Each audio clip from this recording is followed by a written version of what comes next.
बहुत बहुत धन्यवाद सुरेश निजामन जी। ओम सूर्य सौरम इंदिरोच पदमी सन्मंगलम मंगलः सद्बुद्धिं च बुद्धो गुरस्य गुरुतां शुक्रः सुखं सन्नः शनिः राहु बाहु बलं करोति सततमः केतु कुलस्य उन्नतिं। ओम नवग्रह देवताभ्यो नमः। आज के इस सम्मान समारोह में दिव्य शक्ति अखाड़ा, उसके आचार्य महामंडलेश्वर आदरणीय पूजनीय संत कमल किशोर जी महाराज, उनके साथ अखाड़े में सभी महामंडलेश्वर, यहाँ संयोजक अखाड़े के सुरेश निजामन जी, मंच पर उपस्थित दिव्य विभूति परम पूज्य ध्यान योगी राज निरंजन दास जी महाराज, मंच पर उपस्थित सभी दिव्य आत्माएं और मेरे सामने उपस्थित सभी ज्ञान मूर्ति,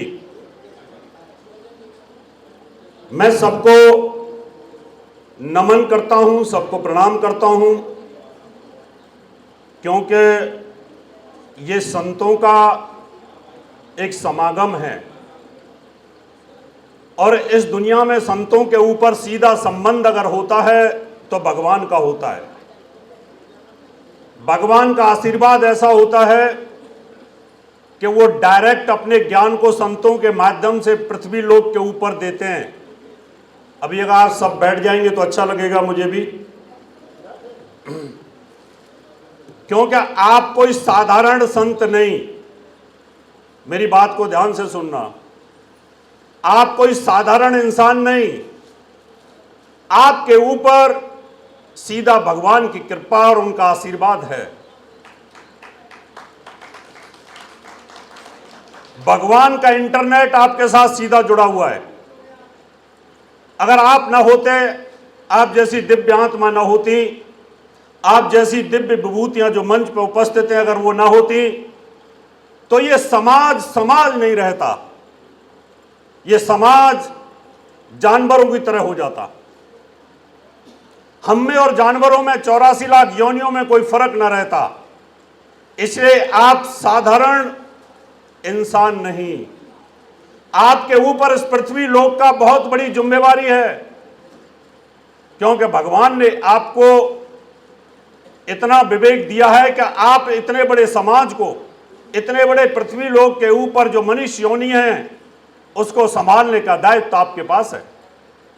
अगर निरंजन दास जी महाराज जैसे योगी ना होते तो आज हमारे पास पातंजलि योग ना होता, हमारे पास साधनाएं ना होती, हमारे पास संत कमल किशोर जी जैसे दिव्य ज्ञानी ना होते।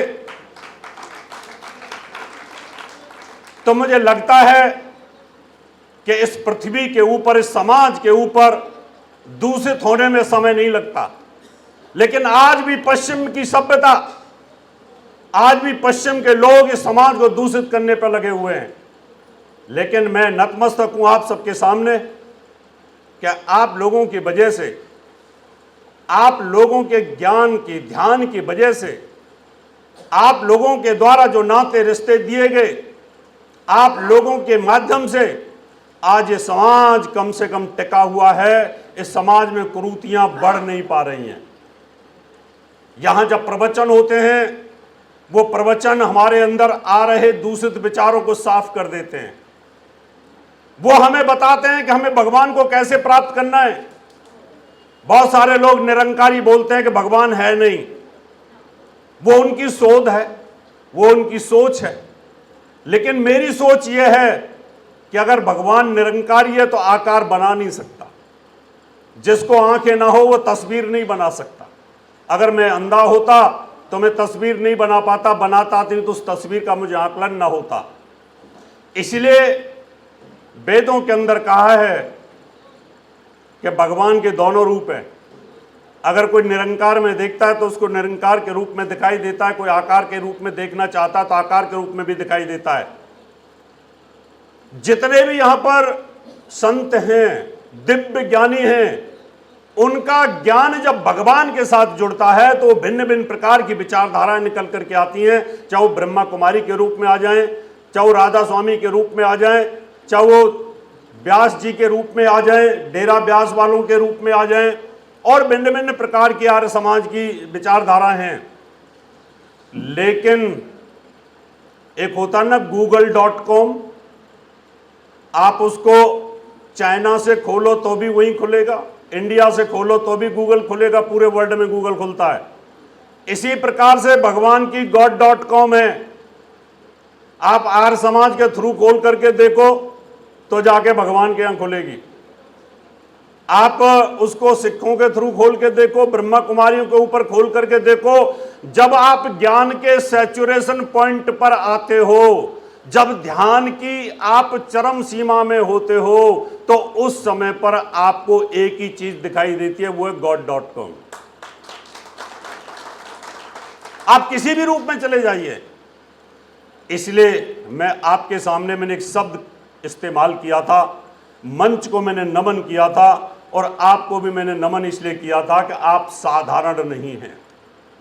आप अपने अंदर ध्यान करके तो देखो कि मैंने भगवा क्यों पहना है, भगवा मुझे क्यों पहनाया है भगवान ने। आप अगर ध्यान करके देखोगे तो आप पाओगे कि आप साधारण आदमी से अलग हैं, क्योंकि आपकी श्रेष्ठता अलग है। आज यहां पर संत सम्मेलन हो रहा है, बहुत सारे क्लब में भी बैठे होंगे, बहुत सारे पिक्चर हॉल की लाइन में लगे होंगे, और बहुत सारे इस समय ठेके का इंतजार कर रहे होंगे कि खुल गया कि नहीं खुला। इसलिए हम लोगों के ऊपर एक जिम्मेवारी है बहुत बड़ी, और हमें उसको बखूबी करना चाहिए। इसलिए मैं बहुत बहुत हार्दिक धन्यवाद, आत्मिक धन्यवाद, मानसिक धन्यवाद देता हूं परम पूज्य संत किशोर जी महाराज जी को, कि उन्होंने ये बीड़ा उठाया और सबको इकट्ठा किया। ज्ञान फैलता है, फैलाने वाला चाहिए। दुनिया चेंज होती है, चेंज करने वाला चाहिए। आज हिंदुस्तान के अंदर, पूरे विश्व के अंदर सनातन धर्म का डंका बजने लगा। क्यों बजने लगा? कि टीवी डिबेटरों के माध्यम से, सोशल मीडिया के माध्यम से, जब हमने विदेश के लोगों को, विदेश के मीडिया को बताने की कोशिश करी कि मूर्ति पूजा कैसे होती है, और मूर्ति पूजा के अंदर प्राण प्रतिष्ठा कैसे होती है, और अगर मूर्ति के अंदर प्राण प्रतिष्ठा और मंत्रों का जाप किया जाता है तो उसका रिजल्ट क्या मिलता है। जब हमने टीवी के ऊपर विदेशी मीडिया को भगवान राम के मुद्दे के ऊपर प्राण प्रतिष्ठा और मंत्रों की जानकारी दी, तो मीडिया, विदेशी मीडिया नतमस्तक हो गया। गल्फ कंट्री का मीडिया नतमस्तक होने लगा, और इसका अंजाम यह हुआ कि लाखों जो मुसलमान थे ना, उन्होंने इस्लाम को छोड़ करके तटस्थ हो गए। अब वो इंतजार कर रहे हैं कि कोई निरंजन दास जी महाराज, निरंजन नाथ जी महाराज जैसे कोई एक दिव्य आत्मा आ जाए और वो परिवर्तन कर दे। इसलिए मैं यही कहना चाहता हूं कि जब टीवी के ऊपर डिबेटें होती हैं, सोशल मीडिया पर डिबेटें होती हैं, तो हम मंत्रों का वैज्ञानिक रहस्य रखते हैं।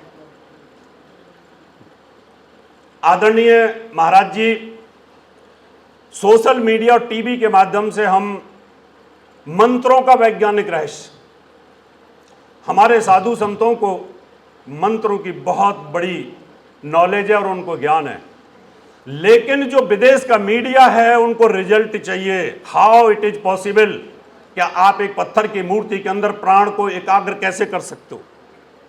जब उनको हम बताते हैं कि भाई लगातार मंत्र जाप करिए, लगातार मंत्र जाप करिए, लगातार मंत्र जाप करिए, और एक पॉइंट को लेकर के करिए, एक मूर्ति को लेकर के करिए, तो उस मूर्ति के पास, उसके सराउंडिंग, उसकी ऑरा के अंदर इतनी प्राण शक्ति, इतनी ऊर्जा इकट्ठी हो जाती है कि जब कोई व्यक्ति वहां जाता है तो उसको यह फील होने लगता है कि मैं तो ठीक होने लगा, मेरा डिप्रेशन ठीक हो गया, और भगवान राम में इतनी बड़ी शक्ति है कि ये तो मेरी जिंदगी में चमत्कार हो गया। उनको मैंने एक उदाहरण दिया, उन्होंने कहा प्रूव करके बताओ।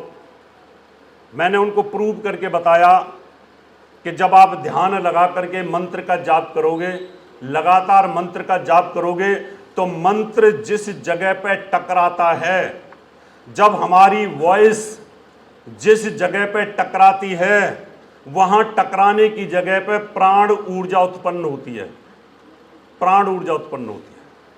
लगातार बार बार अगर मान लो मैं मंत्र जाप करता हूं ओम नमः शिवाय, और मेरा ध्यान अगर किसी ऐसी जगह पर है कि जो व्यक्ति मृत्यु तुल्य कष्ट में जूझ रहा है, और मैंने वहां महामृत्युंजय का जाप या मैंने कोई मंत्र जाप करना शुरू कर दिया, ओम नमः शिवाय, ओम नमः शिवाय, मेरे मंत्र से निकलने वाली वेव्स और मेरे मंत्र से निकलने वाली रेडियो वेव्स जब उस कमजोर व्यक्ति, बीमार व्यक्ति, रुग्ण व्यक्ति के शरीर पर जाकर के टकराती है, तो वहां पर परमाणु ऊर्जा का उसमें विस्फोट होना शुरू होता है और वो व्यक्ति ठीक होना शुरू हो जाता है। इसलिए महामृत्युंजय यज्ञ करने से आदमी ठीक होना शुरू हो जाता है। हमारे मंत्रों में बहुत बड़ी शक्ति है, हमारे ज्ञान के अंदर बहुत बड़ी शक्ति है। सनातन धर्म का डंका अनादिकाल से पूरे विश्व में था। हम विश्व गुरु थे और आज भी विश्व गुरु हैं, और ज्ञान के फील्ड में भविष्य में भी विश्व गुरु रहने वाले हैं, ये ध्यान कर लीजिएगा। बशर्ते शब्द का आपको जागना होगा। आप जिस साधना में हैं उस साधना के वैज्ञानिक आधार को पकड़ना पड़ेगा, क्योंकि भगवान ने विज्ञान बनाया है। बहुत सारे लोग बोलते हैं अरे गुरुजी मंत्र रटने से क्या हो जाएगा, मैं विज्ञान का कोई सूत्र रट लूं। मैं उनको समझाता हूं बेटा, मंत्र रटने से तुम्हारी मेमोरी जो है ना वो बड़ी हो जाएगी, हार्ड डिस्क बड़ी हो जाएगी, हार्ड डिस्क बड़ी हो जाएगी, यानी आपकी मेमोरी बड़ी हो जाएगी। धीरे धीरे धीरे धीरे दिमाग का एक्सपेंशन होना शुरू होता है। मंत्र करने का तरीका होना चाहिए। अभी मान लो मेरी मेमोरी कमजोर हो रही है, मुझे याद नहीं रहता, या मैं बड़ी बड़ी किताबों को याद करके भूल जाता हूं, और उसके बाद अगर मैंने इसकी शुरुआत करी और वो मंत्र सिर्फ मैंने अपने दिमाग के अंदर ही उसको एनालिसिस करना शुरू कर दिया। अब उसको सिर्फ एक तरीका बताता हूं। आपने नाभि चक्र से मंत्र को लिया और दिमाग के अंदर छोड़ दिया, ओम नमः शिवाय, मंत्र यहां से लिया और दिमाग में छोड़ दिया, ओम नमः शिवाय, ओम नमः शिवाय, ओम नमः शिवाय। मैं मंत्र बाहर नहीं लेके जा रहा अंतरिक्ष के अंदर, मैंने दिमाग के अंदर ही डाल रखा है। धीरे धीरे मेरे ब्रेन की सेल्स और मेरे ब्रेन की हार्ड डिस्क बड़ी होनी शुरू हो जाती है, और धीरे धीरे मेरी मेमोरी बड़ी होनी शुरू हो जाती है। मंत्रों का वैज्ञानिक रहस्य होता है। अब मैं ज्योतिष और आध्यात्म इन दोनों को भी एक बार जोड़ के बताने की कोशिश करूंगा, क्योंकि ज्योतिष वेदांग है, वेदों का छठा अंग है, ये वेदों का नेत्र है। और नेत्र इसलिए बोला गया है कि बिना ज्योतिष के वेदाचार्य, बिना ज्योतिष के वेद शास्त्री हवन और मुहूर्त सही प्रॉपर नहीं निकाल सकता। मैं आपको एक महाभारत की कहानी सुनाता हूं। राजा द्रुपद द्रोणाचार्य से बहुत ज्यादा ईर्षा में थे, प्रतिशोध में थे, क्योंकि उनको हरा दिया था। उन्होंने कहा कि मुझे किसी भी प्रकार से एक ऐसे पुत्र की आवश्यकता है कि जो द्रोणाचार्य का वध कर सके। और इसके लिए वो भ्रमण कर रहे थे, संतों को ढूंढ रहे थे कि कोई संत ऐसा मिल जाए कि जो ऐसा यज्ञ जानता हो।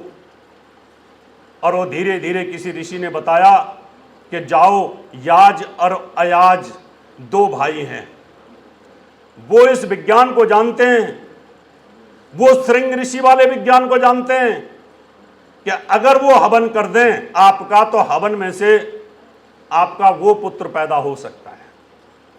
तो पहले वो अयाज के पास जाते हैं, उन्होंने कहा मुझे पूरी नॉलेज नहीं, मेरे बड़े भाई याज को है। फिर उनके पास जाते हैं और जाकर के फिर यज्ञ शुरू होता है। राजा द्रुपद को बोल देते हैं कि इस यज्ञ का टाइम है, ज्योतिष के अनुसार इतने बजे इसकी आहुति होगी तो उस समय पुत्र की उत्पत्ति होगी।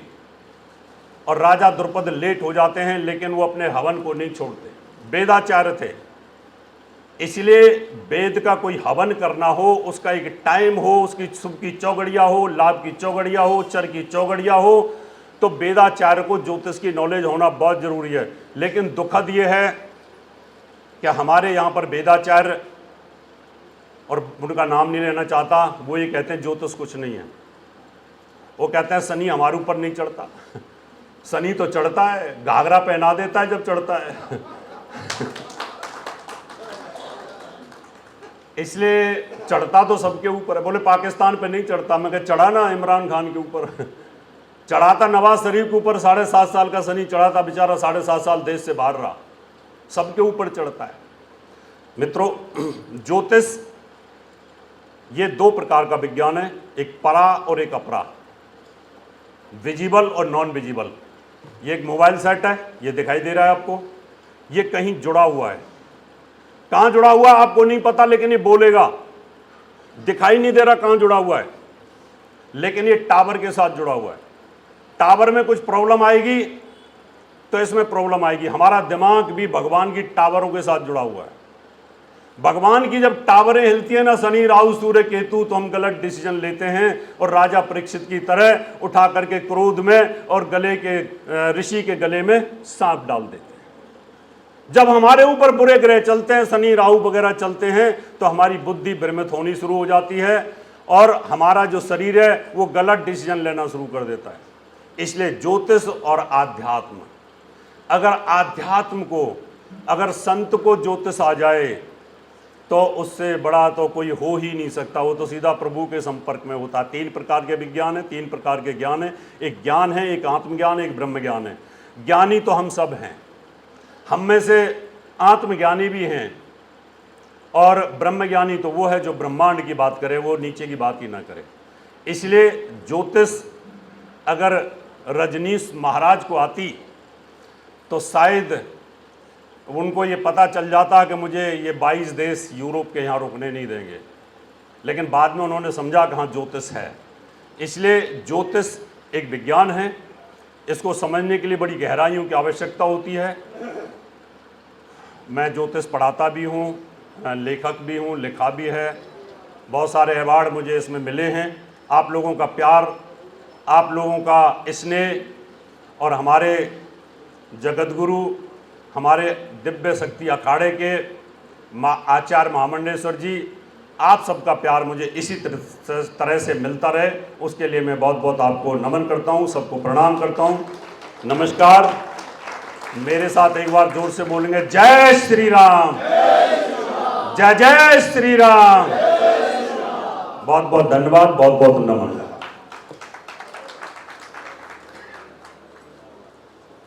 बहुत बहुत धन्यवाद doctor H S Rawat ji.